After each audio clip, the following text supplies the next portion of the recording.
Good evening and thank you for joining us for this 13 Plus FastCast. I'm Mary Coleman. And I'm Dan Mares. We begin with some late breaking news. The Pima County Sheriff's Department, they say that they've completed its investigation into a child's death at Centennial Elementary School and concluded that no criminal violations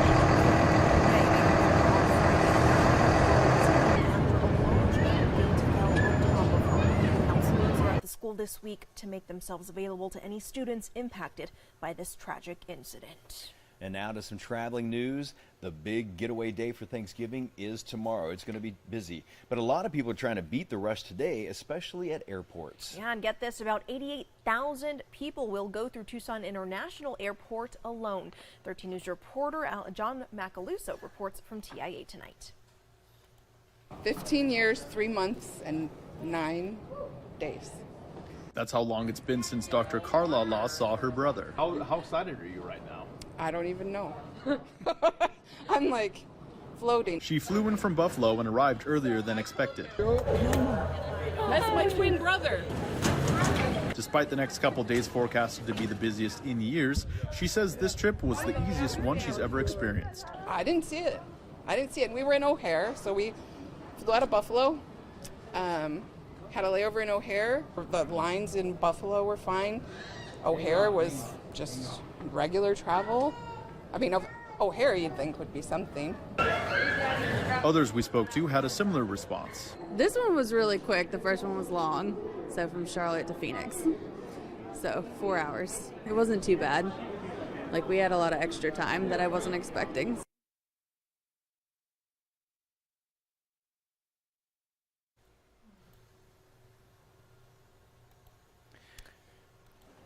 And travel has been going smoothly at Sky Harbor International Airport up in Phoenix. Wait times at security, they're short, and so far there have only been a handful of delays. However, some passengers are running into trouble trying to get a snack because of a concessions strike affecting some cashiers, cooks, and servers. They say their jobs are being replaced by automated kiosks. Back here in Tucson, a man is facing arson and other charges in connection with a house fire on the south side last night. Police arrested 45-year-old Vincent Ramirez after the SWAT team got called out to a home near I-19 in South Valley Road. As Tucson police responded, they got a warning that a man with a gun could be inside and that there may have been a gunshot. Firefighters put the fire out, but it took police several more hours to take the suspect into custody. Thankfully, nobody is hurt. Nearby neighbors were evacuated. Court records show Ramirez is already facing arson and criminal damage from an incident from 2021. He is being held without bond because of that earlier case. Well, Black Friday has lost some of its luster. Retailers say the rush to bust down doors for big sales may be a thing of the past. That's because many stores have held sales for weeks now leading up to Black Friday, trying to lure shoppers in. Online shopping also is taking away some customers looking for those coveted deals. The National Retail Federation predicts when all is said and done, holiday sales will jump 4% this year. That's less than the 5.4% increase from last year. And if you're heading out on Friday, expect to see more modest sales of 25 to 30% off. Although bargain hunters may find items like clothes and shoes discounted up to 70%. That's quite the deal. Indeed. Well, Americans' credit card debts keep climbing above the $1 trillion mark. That's amid persistently high inflation and higher interest rates. And it's about to collide with the holiday season that retailers forecast as a record breaker. Karen Kafa is in Washington, D.C. with the latest.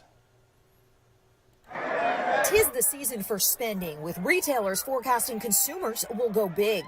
The National Retail Federation anticipates overall holiday spending will top a record $957 billion, but many consumers will pile on top of existing credit card debts. Credit card debt's one of these things that's easy to get into and hard to get out of. The Federal Reserve Bank of New York says that during the third quarter of 2023, Americans' collective credit card debt climbed again to a record $1.08 trillion. Consumers leaning on credit cards as inflation continues to squeeze. When people are in credit card debt, we tend to find it's one of two primary reasons. Number one would be an emergency expense, some kind of unexpected medical bill or home repair or car repair. The second most common answer is day-to-day living outpacing your paycheck. Ted Rossman of Bankrate says to take stock of balances, sketch out a plan and a budget before holiday shopping with credit cards. It's all about how you use them. So definitely be mindful of that when mapping out your holiday strategy. Maybe tap into unused gift cards or credit card points to lower gift costs. Also consider a zero balance transfer credit card to move high interest, high cost debt over to a new card with a 0% grace period that can last as 21 months and cut interest payments.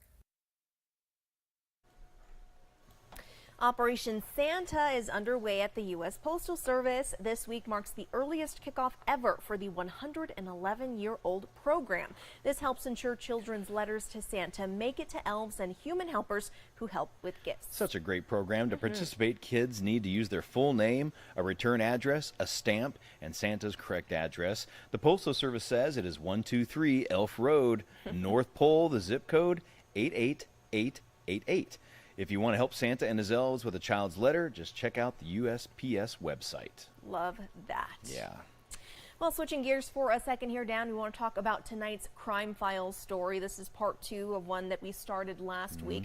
Now, they don't have relation per se, but TPD also doesn't have any proof that they are not related because they don't have a suspect in either of these cases. But we're talking about Karen Grajeda. I know you know her well as well. You know, we see her face. We've run her story multiple times over the years. It's been almost 30 years since she went missing at an apartment complex on the south side. She went out to play with her sister. She even came back and asked her mom, "Hey mom, can I stay out and play a little longer?" She said yes, but be home by 6 o'clock, and she never came back. So And I just can't imagine what a family goes through when this happens. I mean, your child's outside playing and then just disappear without any trace, no clues. What's the latest with this cold case?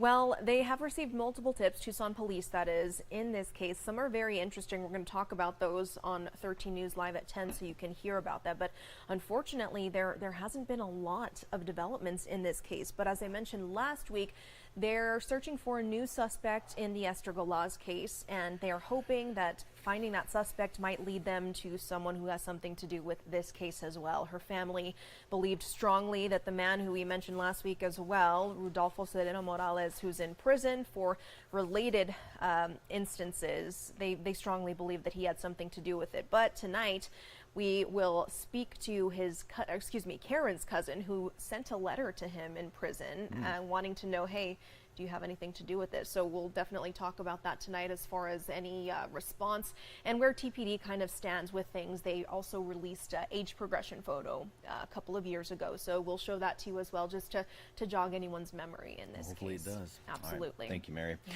Well, it's not the turkey itself, but rather a video with tips on avoiding burns when it comes to deep frying the bird. Jeannie Mose reports. That bad boy is ready. Who's calling who a bad boy? We humans are the ones who need public service announcements to teach us cook the turkey, not your home.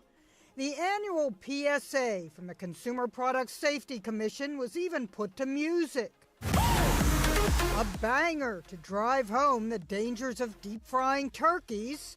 This is the coolest thing that could kill me ever. Combining two American favorites, explosions and turkey. Turkenheimer, someone dubbed it, a play on Oppenheimer, the name of one of the creators of the atomic bomb. The turkeys on TikTok are running wild. I want you to breathe in and breathe out.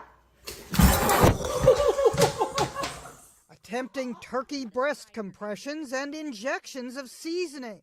And because the times we living in, not even the turkey could be safe from getting vaccinated. So I injected it with this juice. A first-timer recorded his deep frying debut.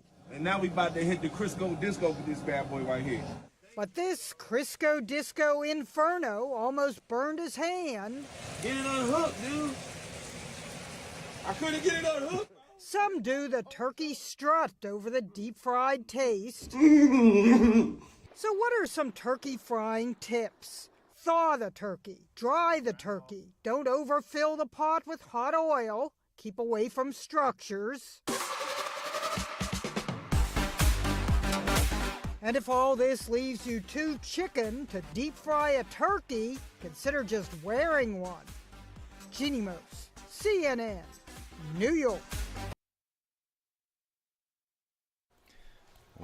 if that doesn't get you in the mood for Thanksgiving, I don't know what does. Hilarious. Have you ever had a fried turkey? I do, and they are so delicious. So good, but so dangerous to get there, so you appreciate it even more when you have it. And it's so important. The most important thing, as she mentioned it, is make sure it's not frozen. If that's how you get those blow-ups. Yes. If it's frozen and still wet, that water and ice and hot oil, they don't mix. No, well, everyone stay safe out there. We're glad these people were safe for sure, but fun video to watch, not gonna Very lie. much Not so. gonna lie.